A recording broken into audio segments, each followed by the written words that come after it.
Hey everyone, welcome to our inaugural episode of What the Bank. We are extremely excited to launch this podcast for you guys. And we are leading off with a home run first guest in the studio today. No pressure, but we have got with us Mark Wilson, our President and Chief Operating Officer. So Mark, no pressure, but thank you for joining us and being on the inaugural podcast edition. I'm honored. I'm fired up. Well, we'll see if you're fired up after this is over with. Yeah. So, first of all, Jacksonville Conversation, you and I, we have known each other for years. Honestly, who would have thought that we'd have been... Roger was the big football stud at Southside Junior High, home of the Saints. Yes. And I was the nerdy guy that emulated him. And, I've got a yearbook photo of you in your basketball uniform. Oh, yes. Back in the 80s when they were shorts were the thing. 8th grade with Coach Shadwick, and I averaged about 0.3 minutes per game, so a lot of experience. But I mean, seriously, whoever would have thought that we'd be sitting here now, you and I, 30 plus years from now, doing this, working together like this? It's just crazy. But when you mention Southside, people who are not from Jacksonville or have no history of Jacksonville, they'd be shocked to know that we had 3 junior highs, 2 high schools. I mean, because you had Northwood Junior High and North Pulaski, which is out there where Lester Elementary is now. And then you had Northside and Southside Junior High, which are where the high school is now, that were neighboring schools side by side that we could see each other from the playground. And then Jacksonville High School was over where Lowe's is now. It's just amazing how many kids there were in this city back in the 80s. Yeah.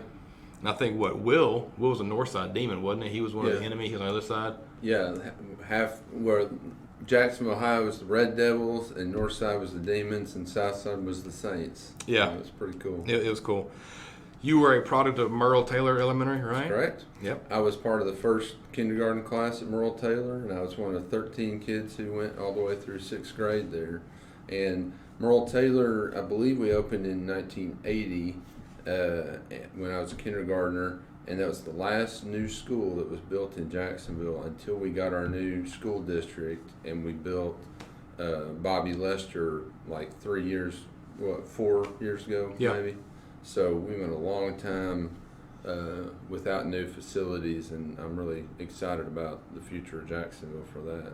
Absolutely. And then I was at Pinewood, so I wasn't too far away from you guys. I was at Pinewood all my life too. So, and then you went to Catholic high school after Southside, right? Yeah, I went 7th and 8th grade at Southside. Then I went to Catholic High for 9th through 12th. Followed my brother who went 2 years before me, and it was a good experience. Learned a lot and had some great teachers and mentors there.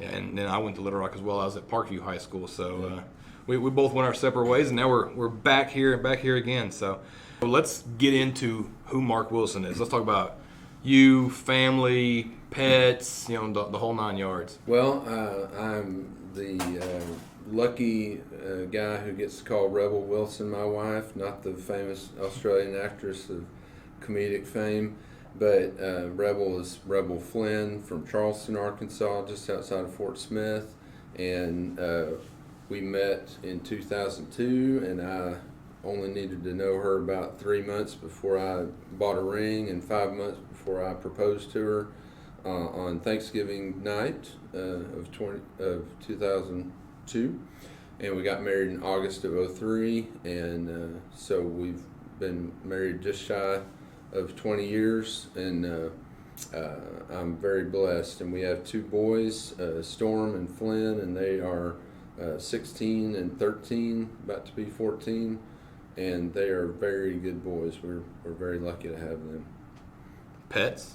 Well, when Rebel and I got when we were dating, I had a black lab named Katie, and she was great, but she tore up my backyard, and so every day when I went to work, and so I said, I'll take care of this problem. I'll get another dog to keep her company. So I got Gus, a boy dog, and they proceeded to destroy things even worse. Everything was exponentially worse, and by the time we got engaged, I decided I wasn't the right guy to have dogs at that point, and the lady who sold me the dogs picked them up on that Thanksgiving afternoon, and then I proposed to Rebel that night. And we have not had any pets since then until 2000 when we got River, who's a little bitty fluff ball white dog. He's a Maltipoo, and he is the best dog in the universe. So we all love River to death, although he loves Rebel far more than any of us guys in the family. Not everyone is going to know that you are also a master woodworker. As a matter of fact, you own a woodworking company, right? Cliffdale Cottage. How did you get into that stuff? Well, first let's be clear. I'm not a master. There's probably official designations of master carpenters and master woodworkers, but I enjoy it. I will admit I have an aptitude for it, and I love it a lot. And I've always enjoyed building stuff. I used to build stuff out of cardboard. I build G.I. Joe forts and vehicles and transformers, and so I've always loved it. And I wanted to be an architect or an engineer when I was a kid, but then I ran into physics and trigonometry and decided that wasn't the career for me. And I thought I'd stick with addition, subtraction, and some long division, and so I stuck with banking and accounting and all that. But I built various things when, as we needed them, when we were throughout my marriage and the houses that we've had. But when we had the pandemic and the shutdown, I wasn't driving the boys to baseball practice and baseball games 4 or 5 days a week, and we had so much time on our hands, and I just started tinkering around, and I got a table saw, and that really skyrocketed my interest, and you can do so much with a table saw. And so I'm building furniture. I built several beds, several dining tables for friends and friends of friends who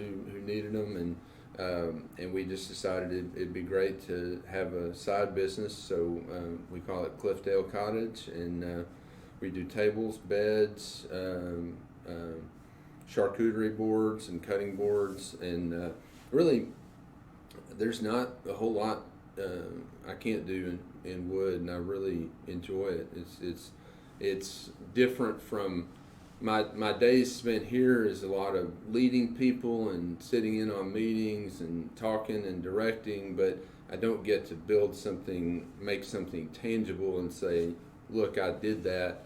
And woodworking is a good stress relief and a tangible thing that I can show what I've spent my time on.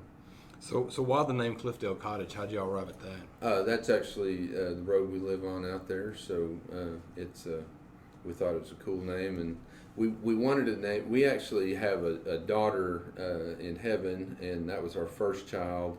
She had birth defects and didn't live past 5 days, and we were going to call it Medley Wood Designs, but there's somebody else with Medley something or other in similar vein, and if you ever try to get a trademark, it's a nightmare, and we ended up going to Cliffdale, and that's worked out good. It's a cool, unique name.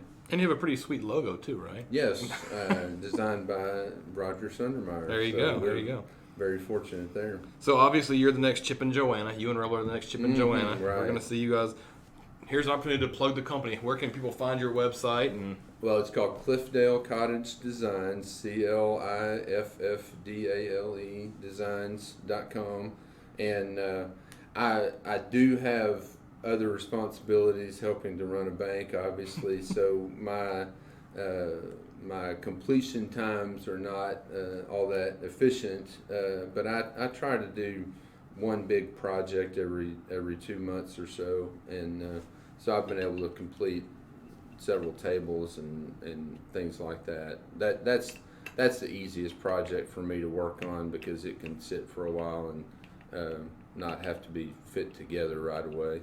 So we just want folks to know that if you see Mark dumpster diving, the bank is not falling on hard times. Don't worry. He just found an immaculate piece of wood that's being thrown away that he can transform into a beautiful piece of furniture. It's all good. So If I see a table on the side of the road, an old beat up table with legs that are already turned, I don't do any of that stuff. But I can recycle old things into new, and I think that's being a good steward of the earth. So, and if anybody sees a cool table on the side of the road, by all means, pick it up or tell me about it.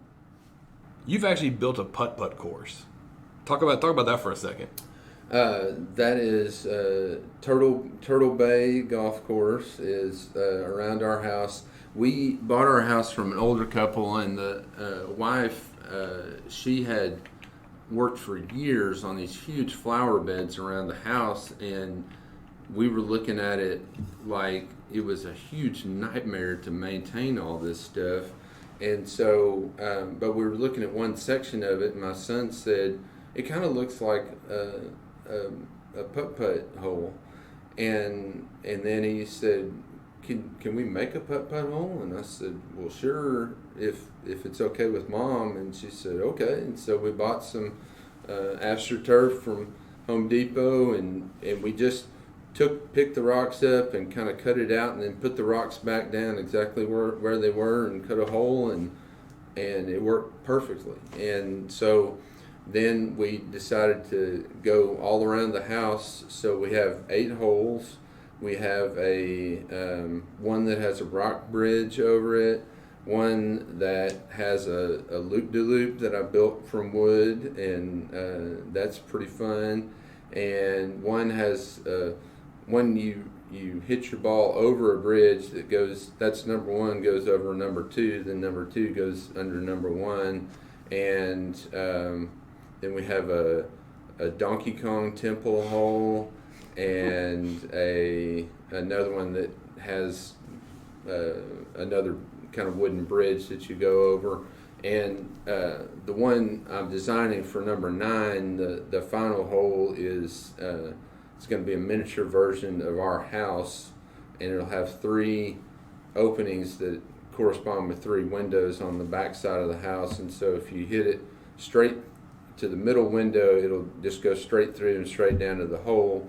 And if you hit it into one of the other 2 spots, it'll drop down into this hill I'm going to build, and it'll kind of plop around, and it might go over a xylophone and make music as it rolls down, and then it'll go off to the side, so you've got to have an extra shot to get it to the hole. So that's number 15 on my priority list right now. So I hope to finish that one of these days. But you just thought you could get away from physics, but now you're still doing physics with a miniature Yes. golf cart. I remember you would text me pictures of the loop-to-loop, and like, guys, I don't know how to figure this thing out. It's just, it would get up halfway and just fall down trying to build this loop-to-loop. Oh, yeah. Well, I've matured a little bit, so I can handle physics. And Now, I think hole number 10 should be hit it into the, like, instead of a clown's mouth, hit it into a vault, and the door opens, and there's, like, a prize inside or what have you. That's brilliant. Thank you We'll very much. try it out. There we go. And so we have a surprise guest that just walked into the studio today. We have with us Jacksonville Mayor Jeff Elmore. Surprise visit, but Jeff, Mr. Mayor, thank you for stopping by. What brings you to our neighborhood? Just doing all kinds of stuff. Wanted to stop by, say hi, see how things were going, check on y'all at the bank, make sure everybody's behaving, that kind of thing. Now, for those of you who don't know, the mayor, before he won the election, was a faithful customer on the main teller line, every day? Yeah, still am a faithful customer, just not quite as frequent. So, real quick, we're 3-4 weeks out of the tornado now that came through Jacksonville. Where we are as far as cleanup, and as far as what can the community do now, or what's been the response from the community? The response from the community has been unbelievable. I mean, the way everybody has come together and just sense of volunteerism, I can't begin to say enough about it. It's been unreal. It really has. Looking at it from a big picture, standpoint. Where we stand right now, all of our quote survivors / victims are all housed. They're all being taken care of. Red Cross has got them put up in places, so that's really good. Nobody is longing for attention in that regard, so they're being taken care of, which has now allowed us to move into the whole debris removal and rebuilding phase. People are dealing with their insurance companies, dealing with FEMA now, and getting that side of the project rolling. Now, I know that, FAB&T, we were out there. I mean, I was texting you as soon as it happened. What can we do? What do you need? How can we help?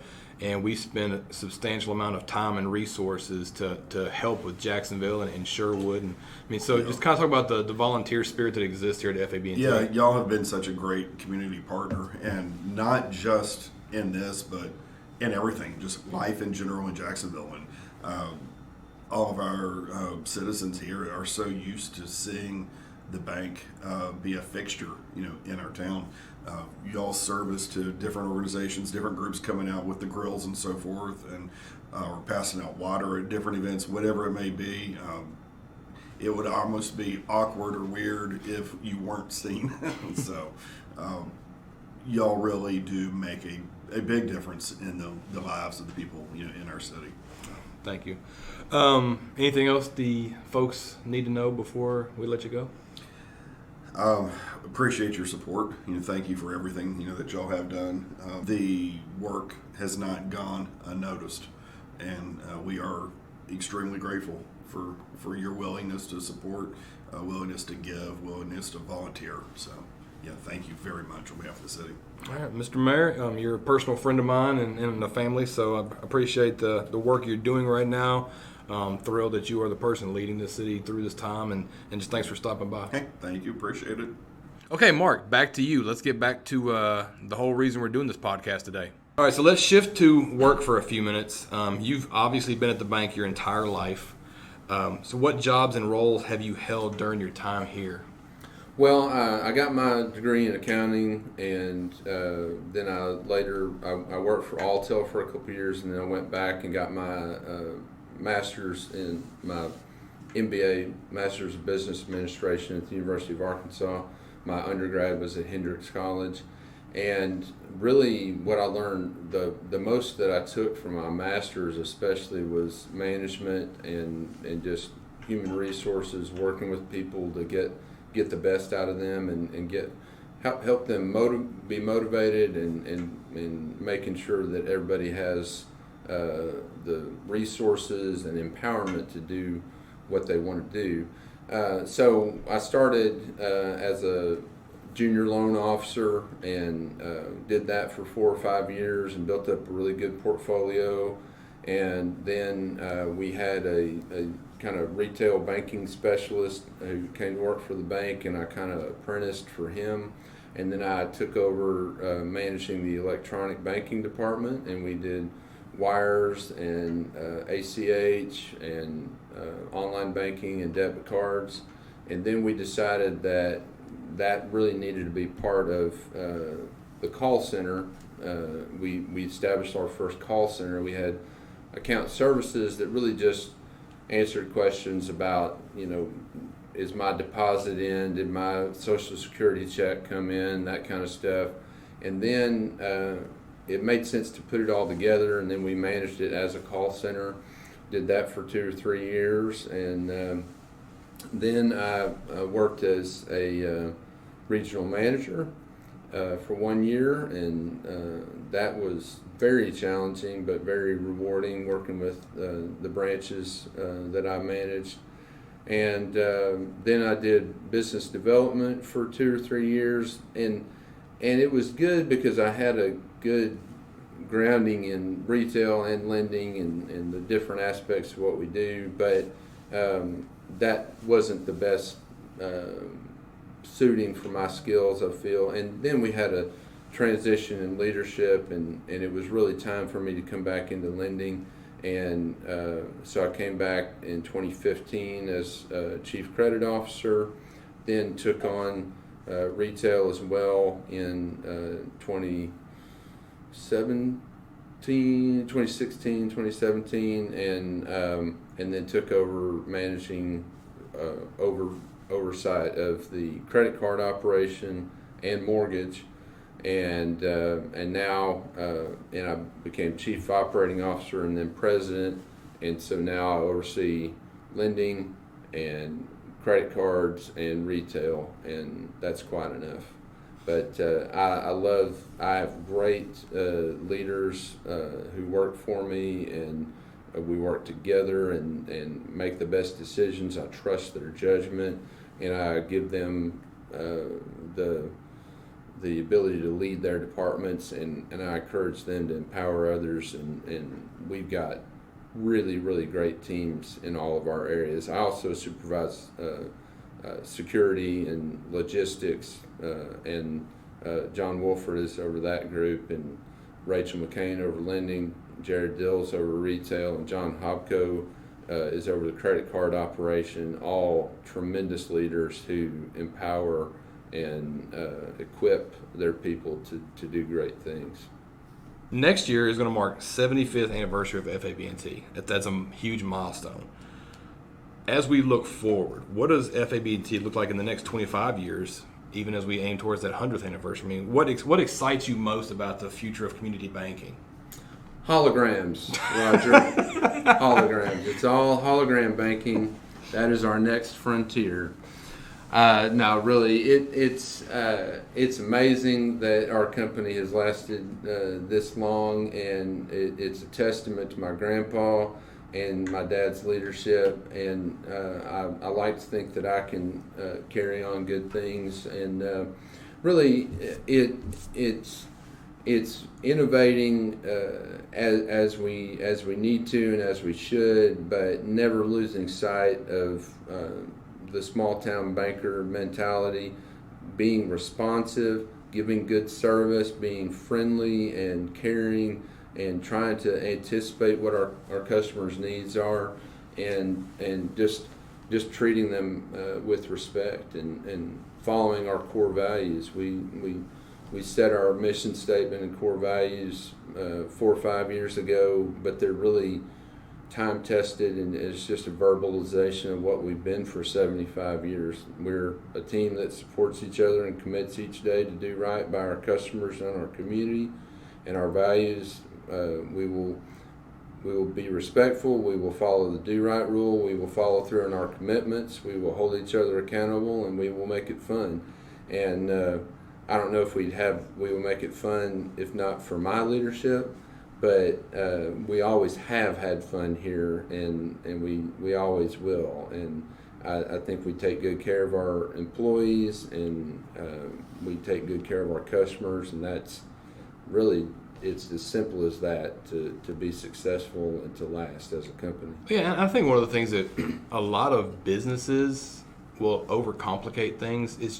It's common sense, and it's golden rule. It's just treating folks how you want to be treated. Right. And I think that's what we've done a really great job of, just simplifying the community banking process and the way we handle our bank family and customers. We're just treating people the way we want to be treated, and it's very simple, and it's authentic, and it resonates, and customers understand that. They know when you're being real with them instead of trying to sell them something. I think that's been one of the strong things for us is we're not trying to follow a culture. We're just being who we are. And I think when you're doing that, it comes very naturally. Absolutely. One thing that I've always kind of wanted to know but never really asked until I thought about questions for this was, have you always felt called to banking? What I mean by that is, your brother Patrick is an attorney, and you're in banking. And this really parallels the relationship between your Uncle Mike and your dad. So Mike is an attorney, and your dad is obviously in banking.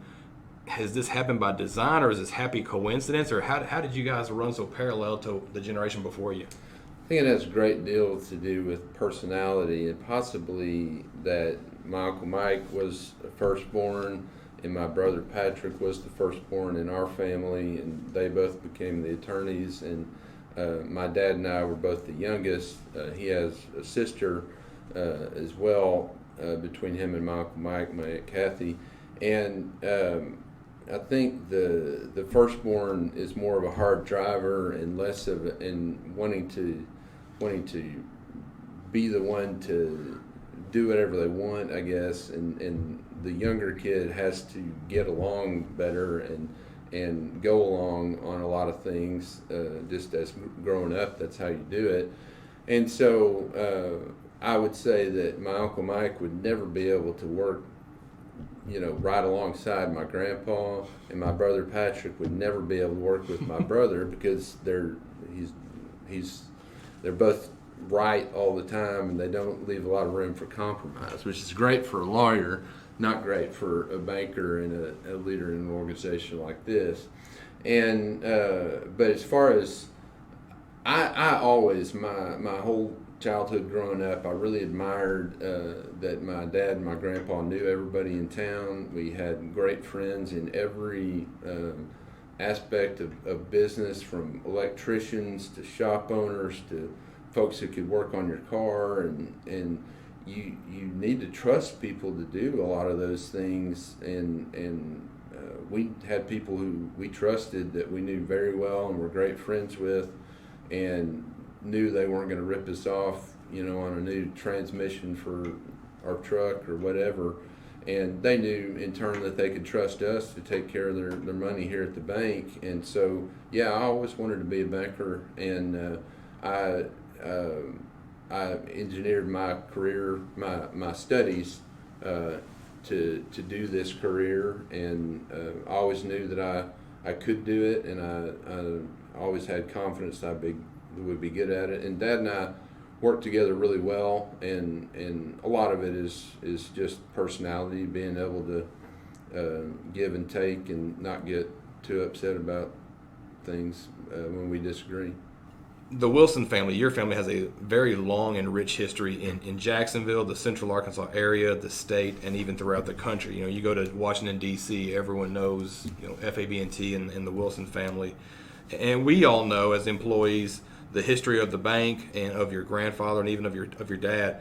Is there a pressure, either real or imagined, to live up to that legacy?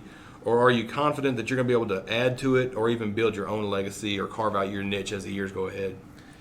There's a very real pressure that I felt when I was younger. I felt, I spent my whole academic career working up to it, and my whole life wanting to follow in Grandpa and my dad's footsteps, and I felt like I had to do things exactly the same, and because they've done so well, they've been successful, people care about them, they care about other people, but as I've grown and matured, I've found that I really need to do my own way, and I don't so much put my own self-worth on how good I am in comparison to them. I try to just be the guy I need to be, and that's good enough for God and Rebel and me, and that's the way it's going to be. So I always felt like I needed to follow exactly the path that they did, and, going to the University of Arkansas and doing this or that. But as I've grown older, I've found, and as I've just matured and found my own way, there are things that I want to do that they didn't do, and ways of dealing with things that are different than Dad as far as our leadership styles. And I'm much more my own man now, and I think our company and our community is the better for it. Okay, you've completed the hardest part. Okay. Now it's going to get even harder. Lightning round. You ready? Okay. We're gonna rattle off a few questions here, and just first thing that comes right to your mind. Don't overthink it. Okay, just let it come natural. Okay, here we go. Favorite cereal? Apple Jacks. Favorite '80s hair band? Warrant. Which is coming, I think, to Magic Springs if you want to go. My. Favorite vacation spot? A place I go back again and again, I'd say Branson, Silver Dollar City. I love it up there. Favorite NFL team?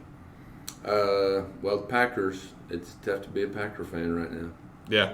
I didn't know if you were a Packer fan or Aaron Rodgers fan, so I was going to see if you changed to the Jets or what. Packers. Yeah. All right, biggest question. Chili, beans or no beans? Beans. Okay. Best Julie Andrews role, Mary Poppins or Sound of Music? Oh, Mary Poppins, easily. See? That was easy, right? Yeah. All right, you have completed the lightning round. Mark, man, just thanks so much for joining us on our inaugural podcast. You have made history today. Oh, wow. And personally, man, I just want to thank you for being a friend to me and my family. I mean, gosh, we've known each other for forever now. And yes.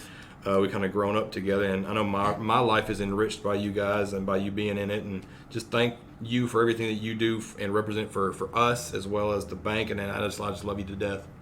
I love you, Roger, and you came in right at a time when we needed some fresh leadership in marketing, and just like my dad coming in for my grandpa, and me coming in some aspects, taking over some things that he led. We've been really blessed with great leadership and great innovation in how we do things around here. And when I came in, I was the young kid, and everybody supported me, but I was still, just little Mark, and for some of them, they remember the kid who would serve popcorn on customer appreciation days when I was a little bitty. And it's just grown and changed over time, and now the tellers coming in are young enough to be my kids, and that's so bizarre. But I just love the people I work with. I love the ability that we have as bankers to enrich our customers' lives every day and help them build things, help them build legacies of their own. And it's an honor to work here, and it's an honor to work with you. All right, so Mark, thank you for this. And to all the listeners, you guys have just completed the inaugural episode of What the Bank. And so I'm going to thank Annie Young in advance for her amazing recording and sound editing of this, bringing this to you guys. And stay tuned for our next episode. We love y'all, guys.